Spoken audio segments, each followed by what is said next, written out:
Hello student, कैसे हैं आप। स्वागत है आप सभी का आपके अपने चैनल शिवम क्लासेस पर। तो देखिए स्टूडेंट, हमने कल हेनरी के नियम तक पूरा कंप्लीट अध्ययन किया था। तो आज देखिए आदर्श विलयन के बारे में जानेंगे। आदर्श विलयन क्या होता था, ये हेनरी के नियम का अनुप्रयोग है। आदर्श विलयन क्या होता है, राउल्ट का नियम हमने पढ़ा हुआ है दोस्त, पहले ही पढ़ा हुआ है। तो आदर्श विलयन क्या होता है, वे सभी विलयन जो सभी तापक्रम एवं सांद्रता पर तापक्रम और सांद्रता पर राउल्ट के नियम का पालन करते हैं, उसे क्या कहते हैं, आदर्श विलयन। आदर्श विलयन किसे कहते हैं, आदर्श विलयन जो सभी तापक्रम पर राउल्ट के नियम का पालन करता है, सांद्रता पर और तापक्रम पर किसी भी स्थिति में राउल्ट का नियम का पालन करना चाहिए, वो क्या होता है हमारा, वो होता है आदर्श विलयन। आदर्श विलयन का गुण है दोस्त, देखिए ये है डेल्टा एच मतलब आयनन एंथैल्पी परिवर्तन मिश्रण क्या होता है, विलय प्लस विलायक। मिश्रण का एंथैल्पी परिवर्तन जो होता है वो शून्य होना चाहिए, यानी कि जो मिश्रण का एंथैल्पी होना चाहिए वही विलयन का, जो मिश्रण से विलयन बनता है उसी का बराबर होना चाहिए, एंथैल्पी परिवर्तन नहीं होना चाहिए, ठीक। और आयतन परिवर्तन भी शून्य होना चाहिए। वैसे लिख सकते हैं आप, एंथैल्पी परिवर्तन 0 होना चाहिए और आयतन परिवर्तन भी 0 होना चाहिए मिश्रण का, ठीक। यहाँ तक समझ में आया। तो चलिए देखते हैं अनादर्श विलयन। देखिए दोस्त, अनादर्श विलयन, अनादर्श मतलब वे आदर्श नहीं है, आइडियल नहीं है, वे विलयन जो सभी तापक्रम पर राउल्ट के नियम का पालन नहीं करते हैं अनादर्श विलयन कहलाते हैं। अनादर्श विलयन जो राउल्ट के नियम का पालन नहीं करते हैं, राउल्ट का नियम का पालन नहीं करते हैं, इसका मतलब इसका आयनन एंथैल्पी डेल्टा एच जो हो 0 के बराबर न हो, एंथैल्पी परिवर्तन जो हो, मिश्रण का एंथैल्पी परिवर्तन 0 के बराबर न हो। 0 के बराबर नहीं होगा तो उसमें 2 कंडीशन होगा, या तो डेल्टा एच बड़ा होगा 0 से, या फिर डेल्टा एच छोटा होगा 0 से।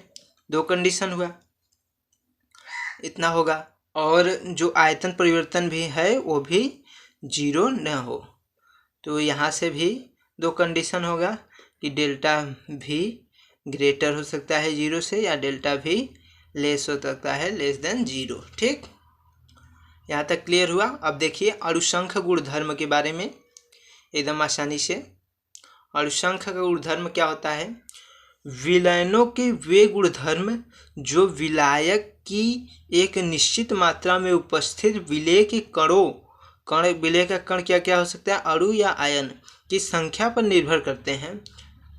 जो विलयन के गुणधर्म होता है विलायक के एक निश्चित मात्रा में उपस्थित विलेय के कणों की संख्या पर निर्भर करता है, वो क्या किंतु विलेय की रासायनिक प्रकृति पर निर्भर नहीं करता है, केवल कणों की संख्या पर निर्भर करता है। तो क्या कहलाता है, अणुसंख्य गुणधर्म, कणों की संख्या पर, इसलिए अणुओं की संख्या पर निर्भर कर रहा है तो अणुसंख्य गुणधर्म कहलाएगा, ठीक। केवल जो इस विलायक में कोई विलेय पदार्थ मिलाते हैं तो वह एक निश्चित मात्रा जो होती है उसकी संख्या पर निर्भर करती है, केवल अणुओं की संख्या पर निर्भर करती है, और उसके रासायनिक प्रकृति जैसे ताप, दाब, इस सब पर निर्भर नहीं करती है, सांद्रता, ये सब पर निर्भर नहीं करती है। अणुसंख्य गुणधर्म आयनों की संख्या के समानुपाती होता है। अणुसंख्य गुणधर्म जो है, अणुसंख्य गुणधर्म देखिए, अणुसंख्य गुणधर्म आयनों की संख्या के समानुपाती होता है। समानुपाती आयनों की संख्या को मान लीजिए n से प्रेजेंट करते हैं, आयनों की संख्या के समानुपाती होता है, यानी कि अणुओं की संख्या के समानुपाती होता है। अणु या आयन या कण कुछ भी कह सकते हैं, ठीक। उसके संख्या के समानुपाती, उसकी संख्या अधिक होगी तो विलायक में विलेय अधिक मात्रा में घुल सकेंगे, ठीक। यहाँ देखिए सांद्रता के कुछ अणुसंख्य गुणधर्म के टर्म है दोस्तों, देखिए अणुसंख्य गुणधर्म में कुछ महत्वपूर्ण गुणधर्म यहाँ पर हैं। वाष्पदाब में अपेक्षित अवनमन, देखिए पहला है वाष्पदाब में अपेक्षित अवनमन।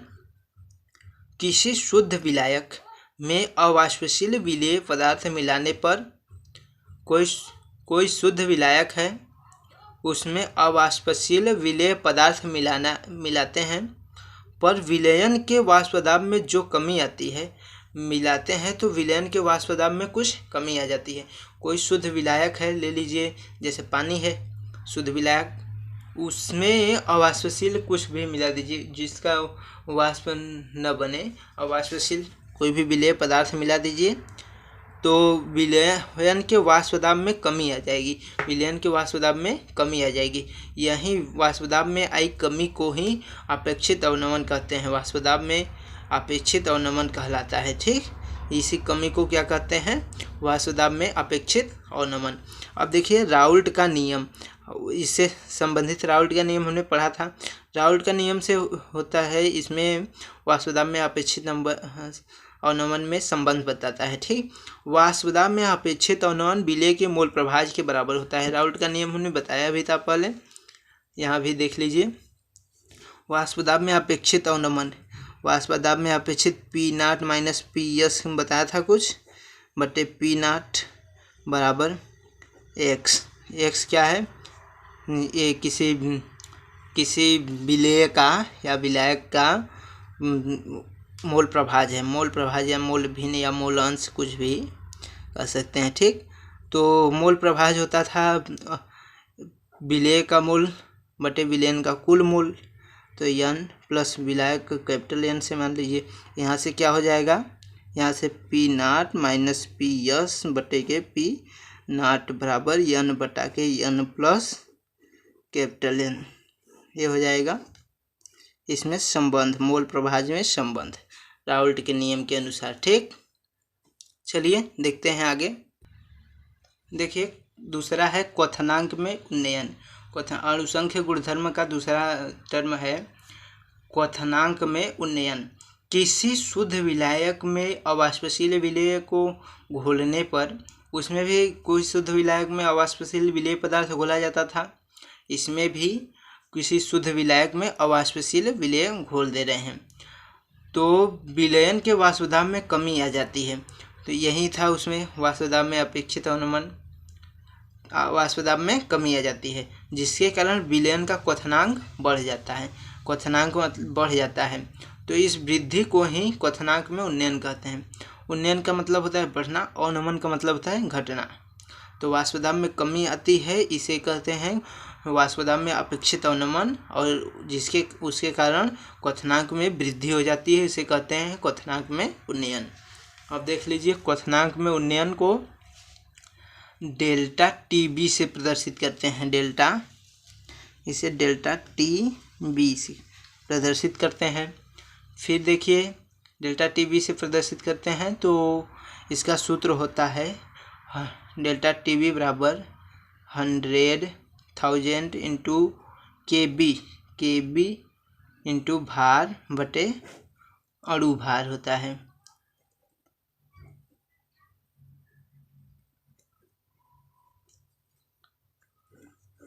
यही सूत्र होता है दोस्त, देख लीजिए। डेल्टा TB बराबर 1000 into KB into W, small w है विलेय का भार, बटे कैपिटल W है विलयन का भार। ठीक, इंटू स्मॉल m क्या है, विलेय का अणु भार। तो देखिए हम सब लिख देते हैं। तो देखिए फ्रेंड्स, यहाँ हमने लिख दिया है डेल्टा TB क्या है, क्वथनांक में उन्नयन है। डेल्टा KB क्या है, मोलल उन्नयन स्थिरांक है, मोलल उन्नयन स्थिरांक इसे है। और ये डेल्टा TB है क्वथनांक में उन्नयन, और ये मोलल उन्नयन स्थिरांक है। ये विलेय का भार है, स्मॉल w क्या है, विलेय का भार, और कैपिटल W क्या है, विलायक का भार, और स्मॉल w क्या है, विलायक का भार है। स्मॉल w क्या है, विलेय का अणु भार, विलेय का अणु भार। यही होता है हमारा क्वथनांक में उन्नयन। अब देखिए आगे, ये देखिए मोलल अवनमन स्थिरांक, मोलल उन्नयन स्थिरांक की परिभाषा भी पूछ लेता है। तो मूलल उन्नयन स्थिरांक की परिभाषा भी देख लेते हैं।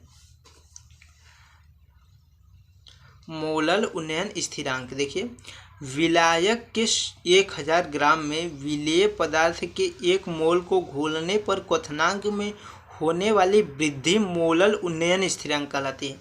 देखिए कोई भी विलायक है 1000 ग्राम है, मतलब 1 kg है, उसमें कोई भी विलेय पदार्थ घोलते हैं तो क्वथनांक में जो वृद्धि हो जाती है वही क्या होता है, हमारा क्वथन मोलल उन्नयन स्थिरांक।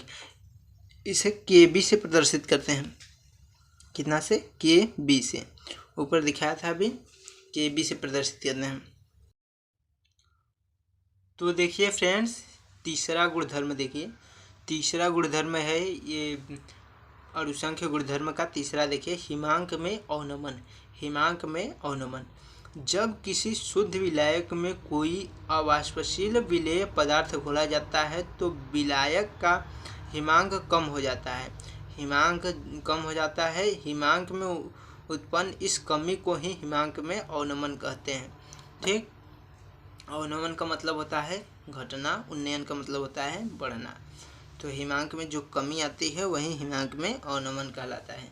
हिमांक मतलब गलना होता है। ठीक, क्वथनांक मतलब उबलना होता है। तो देखिए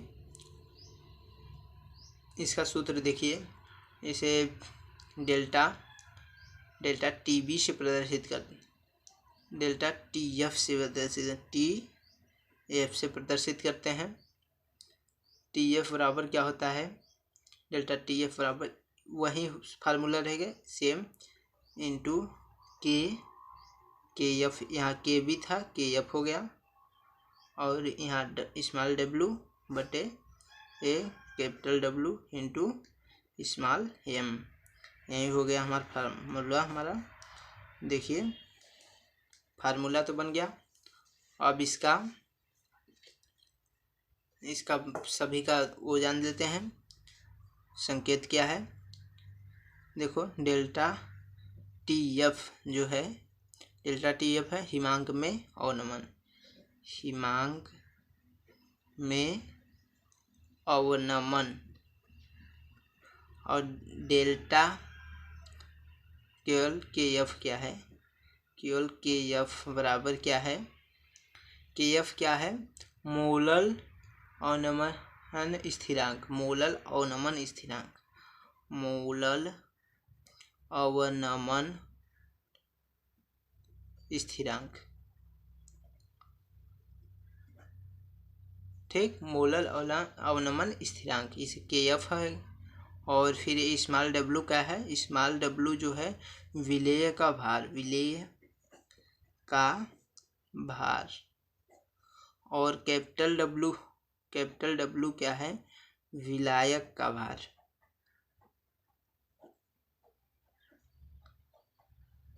और स्मॉल एम क्या है, विलेय का अणुभार, विलेय का अणुभार। तो देखिए फ्रेंड्स, यहाँ तक हो गया हिमांक में अवनमन।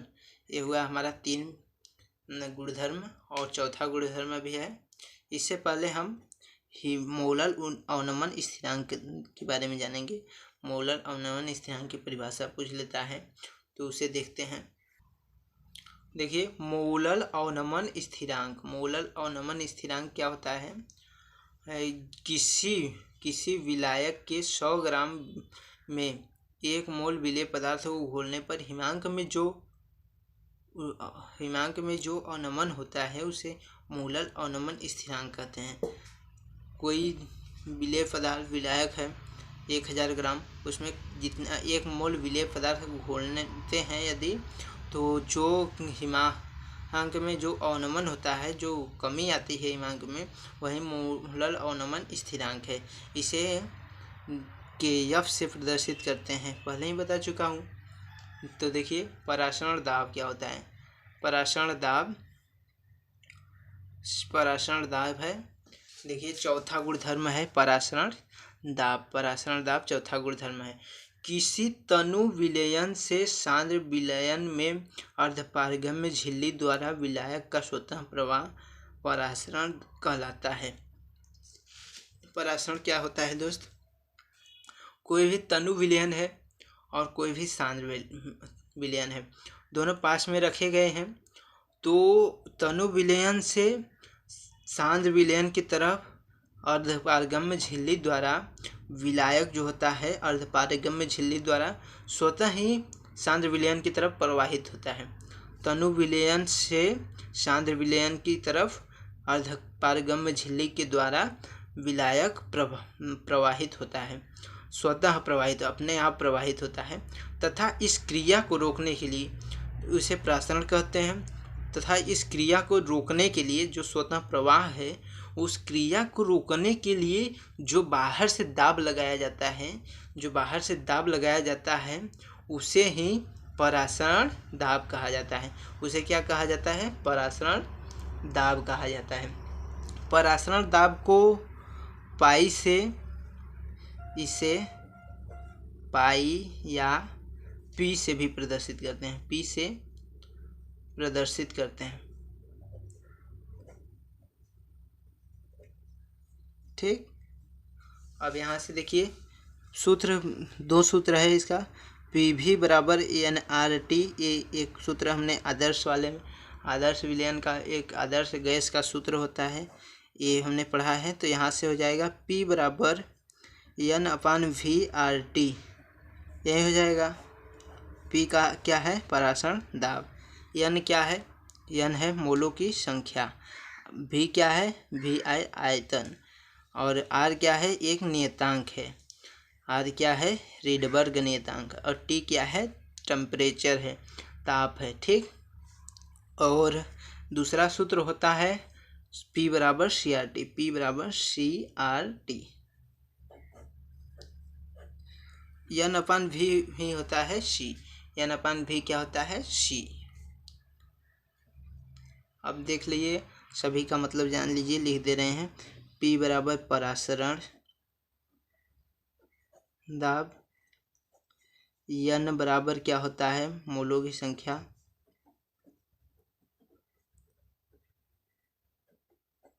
R बराबर क्या होता है? V बराबर होता है आयतन लीटर में,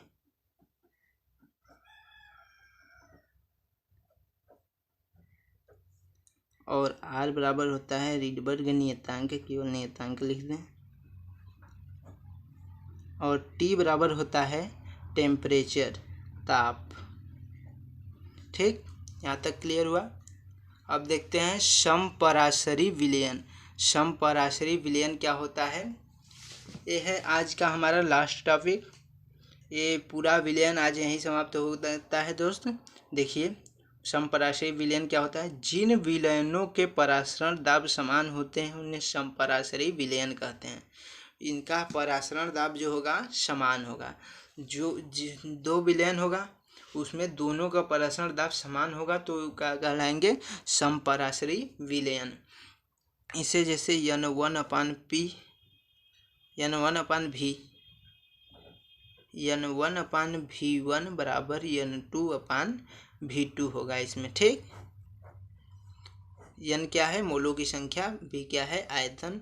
ये पहले विलयन का मोलों की संख्या, पहले विलयन के आयतन बराबर दूसरे विलयन की मोलों की संख्या बटे दूसरे विलयन का आयतन। ये होता है हमारा समपराशरी विलयन। उस वही एकदम है वही सूत्र, केवल इसमें D को नियतांक कर दिया है, R वैसे ही नियतांक है, R से कट जाएगा, T नियतांक है। ठीक, दोनों सेम है, समपराशरी विलयन। तो आज यही हमारा समाप्त होता है चैप्टर नंबर 2 केमिस्ट्री का।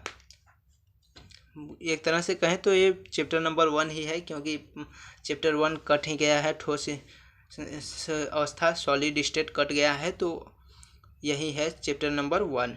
ठीक, विलयन यहीं पर समाप्त होता है चैप्टर।